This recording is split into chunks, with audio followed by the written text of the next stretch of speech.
ચાલો એક સવાલ સમજી લઈએ. વાર્ષિક પરીક્ષામાં પણ પૂછાય. ઇન્દ્રજીત અને હનુમાનનું યુદ્ધ.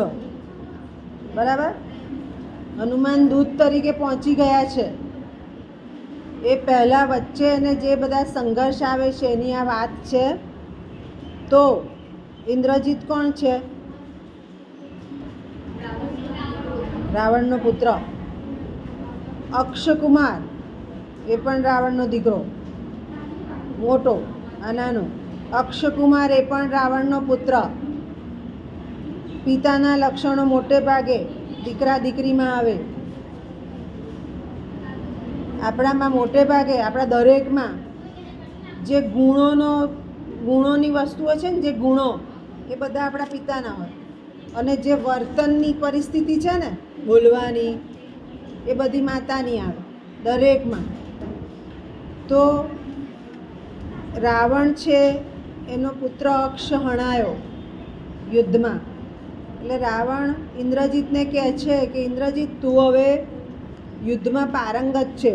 અને એના માટે શબ્દ પણ વાપર્યો છે કે એને કંઈક શસ્ત્ર આવડે છે. જુઓ તો કયું શસ્ત્ર આવડે જ લખ્યું છે. મેં હમણાં જ વાંચ્યું, પછી ભૂલી ગઈ. વીરત્વ છે, બાહુબળ છે, તપ છે. એટલે એમ કે હવે તું જા યુદ્ધમાં.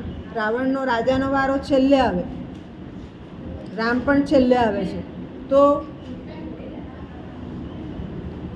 ઇન્દ્રજીતને યુદ્ધમાં મોકલે છે. એ વીર છે, પરાક્રમી છે, જુદા જુદા શસ્ત્રોનો જ્ઞાતા છે. અને હનુમાનનું તો આપણને ખબર છે, બધા દેવોના આશીર્વાદ છે. તો પછી ઇન્દ્રજીત જાય છે અને એને રાવણ સલાહ આપે છે કે 5 મંત્રીઓ છે. મંત્રીના પુત્ર હંમેશા બુદ્ધિથી કામ લે કે તું આમથી જા કે આમથી જા. બુદ્ધિનું કામ મંત્રીના પુત્રો કરે. અને 5 સેનાપતિના પુત્રો લઈ જા, એટલે એને મદદ કરે, ક્યાંય અટકી ન પડે. અને આ રીતે તું જા. અકબરમાં પણ ખબર છે, મંત્રી બિરબલ, જેનો વજીર કે મંત્રી હોશિયાર હોય. આપણે પેલું રમીએ છીએ ચેસ, એમાં પણ વજીરનું મહત્ત્વનું છે. જે રાજાનો મંત્રી હોશિયાર એનું રાજ્ય સારું. રાજા તો નિર્ણય લેશે પણ પેલો બુદ્ધિથી વિચારશે. એટલે એ લઈને જાય છે. બંને વચ્ચે યુદ્ધ થાય છે. અનેક શસ્ત્રો નાખે છે બંને એકબીજા પર, કારણ કે બંને શસ્ત્રોના જાણકાર છે. પણ કોઈનું પરાજય થતો નથી. હનુમાનજી નાખે તો પેલો હોશિયાર છે, 5 મંત્રીના પુત્રો છે, 5 સેનાપતિના પુત્રો છે, એટલે એ પાછું નાખે. ઇન્દ્રજીત શસ્ત્ર નાખે તો હનુમાનજી હવામાં લેવા દોડે. બહુ સરસ યુદ્ધનું વર્ણન છે. એ અધ્યાય 46 વાંચજો કે પરાક્રમ કેવી રીતે બતાવવું. ઘણીવાર કોઈ બોલવા આવે તો કોઈક બીકણ હોય તો સીધું અંદર જ જતું રહે. ના, તમે તમારા ઘરે ઊભા છો, બોલવા આવ્યો છે, તમારામાં જીગર નથી તો તમારે જવાબ આપવો પડે, નહીતર એ તમારા પર હાવી થાય. એટલે એ યુદ્ધનું બહુ વર્ણન સરસ છે. હવે અહીંયા હનુમાન વિચારે છે કે આ યુદ્ધ તો બહુ લાંબુ ચાલ્યું. અહીંયા સમીક્ષાકારી શબ્દ આવ્યો ને, વિચારીને કરવાવાળા. એ કહેશે હવે હું જાતે બંધાઈ જાઉં તો રાવણ પાસે પહોંચી જવાય. જો એને રાવણ પાસે જવું છે, યુદ્ધ તો ચાલ્યા જ કરત.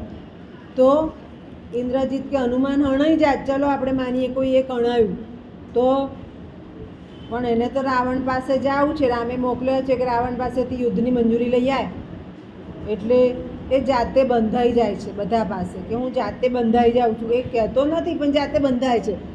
બંધાય છે એટલે બધા એને મારે છે બહુ, હનુમાનને. તો એ માર સહન કરે છે, કારણ કે સભામાં જ આવું છે. મારતા મારતા એને રાવણની સભામાં લઈ ગયા.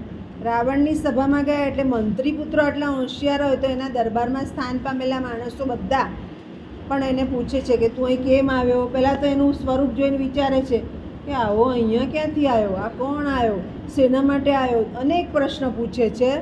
અને પછી હનુમાનજી જવાબ આપે છે કે રાજા સુગ્રીવ, વાલી અને સુગ્રીવમાંથી સુગ્રીવ રહ્યા હતા ને, સુગ્રીવ કપી રાજ છે અને એમણે મને મોકલ્યો છે. રામનું નામ નથી દેતા, રામનું નામ દે તો વળી પાછો રાવણ ભડકે.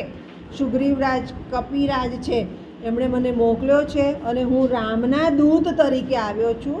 એટલે રામને મારે સંદેશો પહોંચાડવાનો છે આટલો. કે આ ઇન્દ્રજીત હનુમાનનું યુદ્ધ. ખ્યાલ આવી ગયો? સમજ પડી ગઈ?